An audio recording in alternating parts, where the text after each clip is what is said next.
GMERS દ્વારા fee વધારો કરાતા આપ પાર્ટીએ સુરત કલેક્ટરને આવેદનપત્ર પાઠવ્યું છે અને તાત્કાલિક ધોરણે ફી વધારો પરત ખેંચવામાં આવે તેવી માંગ કરી છે।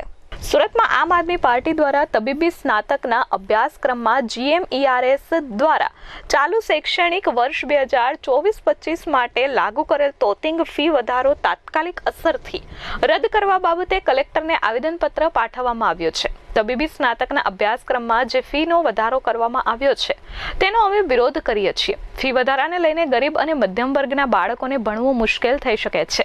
આ સાથે જે જનરલ કોટા અને મેનેજમેન્ટ કોટા છે જેમાં જે પ્રમાણેનો વધારો છે એ 66 થી 88% વધારો છે જે સામાન્ય અને ગરીબ વર્ગને પોસાય તેમ નથી।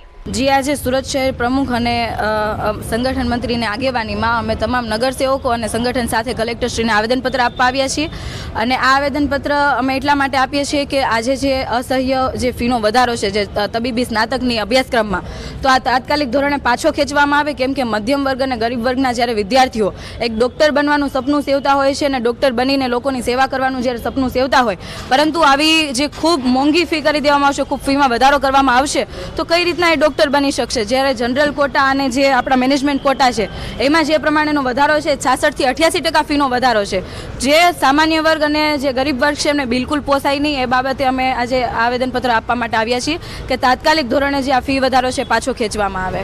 Bureau report S24 news Surat.